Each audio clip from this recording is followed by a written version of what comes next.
She said it the way someone might tell a dog to sit. Not mean, exactly, just certain. The kind of certain that comes from never having been told no by anyone who mattered.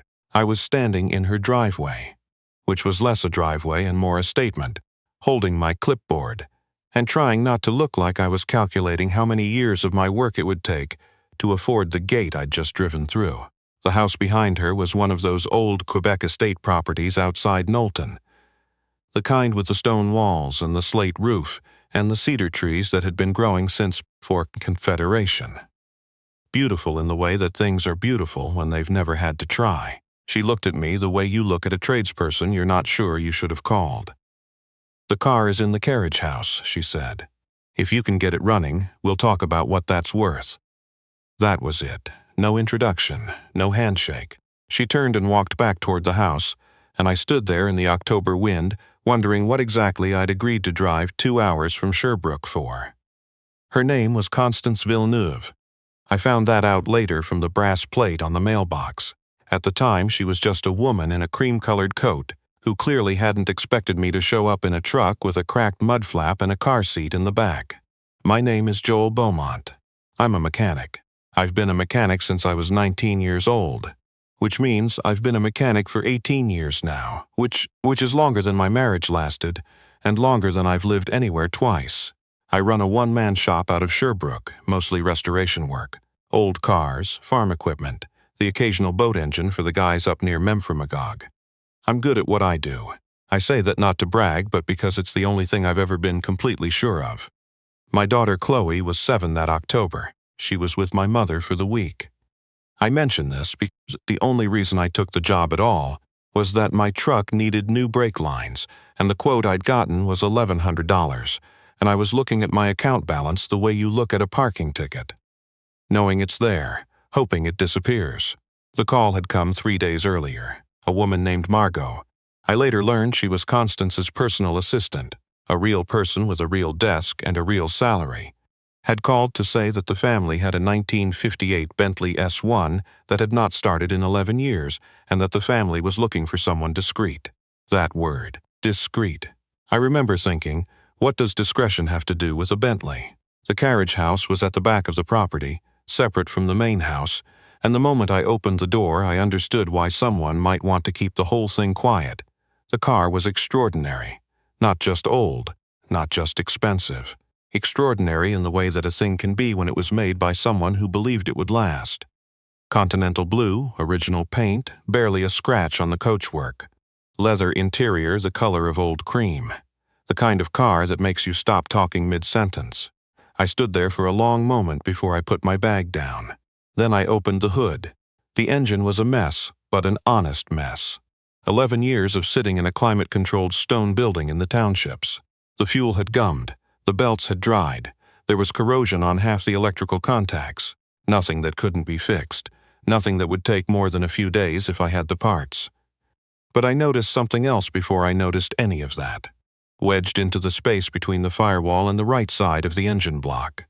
Not dropped there accidentally, placed there deliberately, was a flat tin box, the kind you'd buy at a craft store, the kind people keep letters in.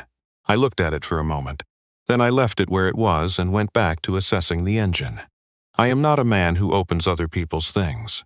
Constance came to the carriage house on my second day. I'd been there since 7 in the morning, and she arrived around 11 with 2 mugs of coffee, one of which she handed me without asking how I took it. It had cream and no sugar. I drink it black, but I didn't say anything. She stood beside the car the way people stand beside things they've inherited and aren't sure what to do with. "My husband bought this car the year they were married," she said. 1987. "He found it at an estate sale in Westmount and paid more for it than their first apartment cost." I waited. When people start talking about a car like that, they're not really talking about the car. "He always said he'd restore it himself. He was an engineer. He thought that meant he could do everything." A pause. "He could do quite a lot, actually." "When did he pass?" I asked. She looked at me as if the question was slightly impolite. 11 years ago, November. That explained the timing, at least. "He was working on it the week before he died," she said.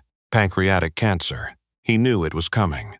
He was in the garage every evening after supper, and I never asked what he was doing because. She stopped, wrapped both hands around her mug.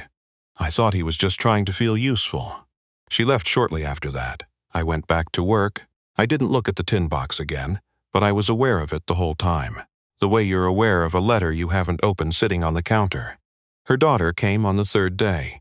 Her name was Sophie, and she was maybe 30, maybe 32, with her mother's cheekbones and her father's eyes, or what I imagined were her father's eyes, since I'd never met the man. She walked into the carriage house the way young people walk into spaces they grew up in. Like they own it, but not in a hostile way. Like it's simply part of them. She looked at the car. Then she looked at me. "Are you actually going to get it running?" she asked. "Almost certainly," I said. She seemed surprised by that. Mom had 2 other mechanics look at it. They both said it would cost more than the car is worth. They were probably right, I said, if you measure worth in resale value. She looked at me for a long moment after that. Then she sat down on a wooden stool near the workbench and watched me work, which most people don't do.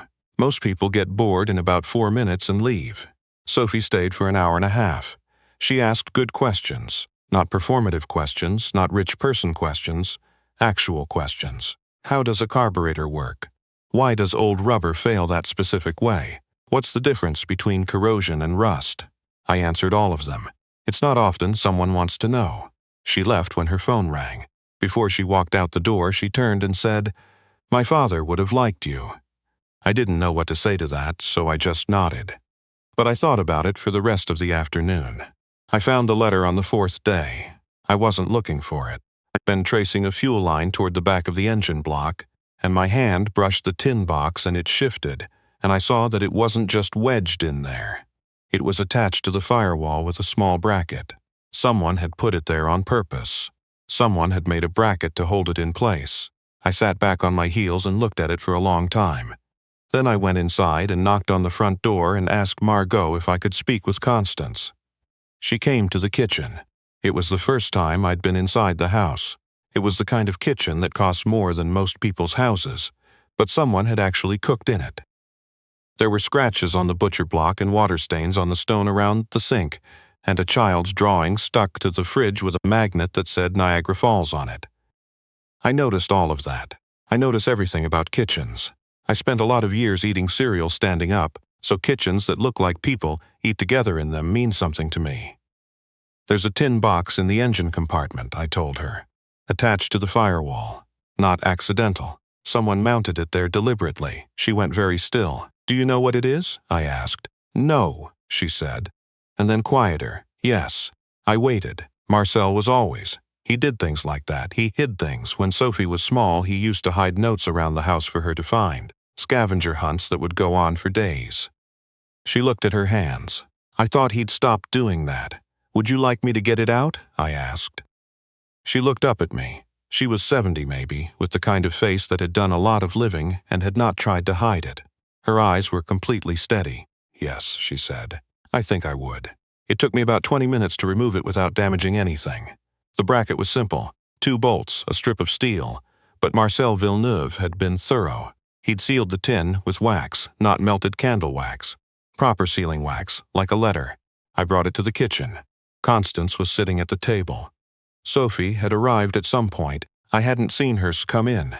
They were sitting across from each other and neither of them was speaking. I set the box on the table between them. "I'll be in the carriage house," I said. "Please stay," Constance said. I didn't know how to answer that. So I sat down at the end of the table and I looked at the window and I let them have the box. I didn't hear the letter, that's not my story to tell. I heard Constance's voice, low and steady, for about 10 minutes. I heard Sophie cry, not dramatically, just quietly, the way you cry when something you thought was one shape turns out to be another. I looked at a bird feeder outside the window the whole time, and I thought about Chloe, and about how many things I would want her to know that I probably hadn't figured out how to say yet. When it was quiet, Constance folded the letter and put it back in the tin. She pressed the lid down with both palms. "He knew he wasn't going to finish the car," she said. "He wrote that he was sorry for that. He said he'd done as much as he could, and he hoped whoever finished it would know what they were doing." She almost smiled. He was very particular about that. Sophie looked at me. "What does a letter like that feel like to find?" I thought about that honestly, like something landed in the right place, I said. After being lost for a while, the car started on the sixth day. Not a cough, not a sputter. It started the way a car starts when it's been waiting to start, with intention. The engine ran a little rough at first, then settled into something that sounded, I am not exaggerating, like a piece of music. A Bentley inline six that has been properly cared for sounds like nothing else on earth. Sophie was standing beside me with her hand over her mouth. Constance was in the doorway of the carriage house, and she stayed there, and I couldn't see her face because the light was behind her. I let it run for 5 minutes. Then I turned it off. The following morning, Constance asked me to stay for breakfast. Not Margot, Constance herself, standing at the door of the carriage house in her coat. We sat at the kitchen table. She made eggs and toast.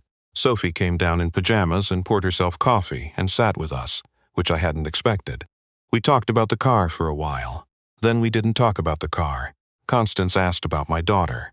I don't know how she knew I had one. Maybe Margot had done some background. Or maybe she'd seen the car seat when I drove in.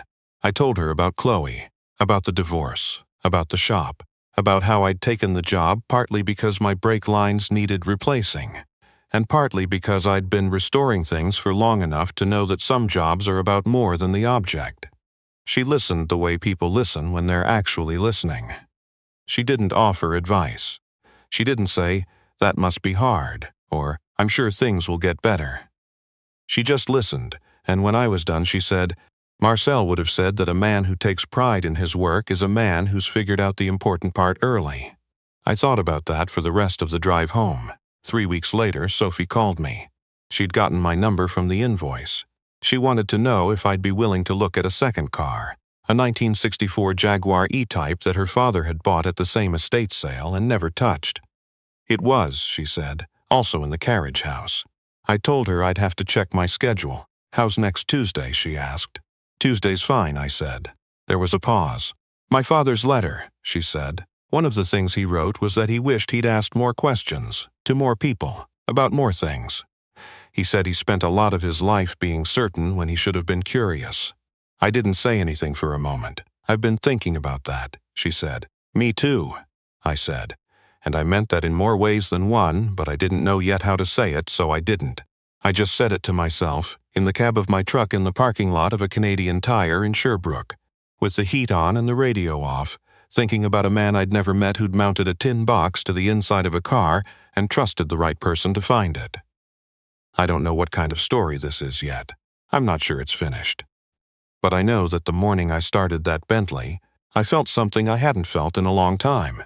The particular satisfaction of doing something completely right for someone who needed it completely. And I know that Chloe, when I picked her up from my mother's that Friday, asked me why I was in such a good mood. I told her I'd fixed something.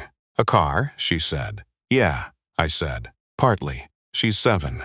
She accepted that. Kids are better than adults at letting answers be incomplete. There's a person I've been meaning to call for about 2 years now.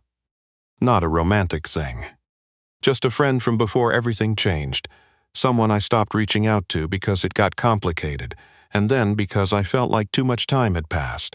Reading Marcel Villeneuve's letter, not the words. I didn't read the words, but the fact of it, the weight of it, the way it sat in that engine for 11 years waiting. I thought about that person. I haven't made the call yet.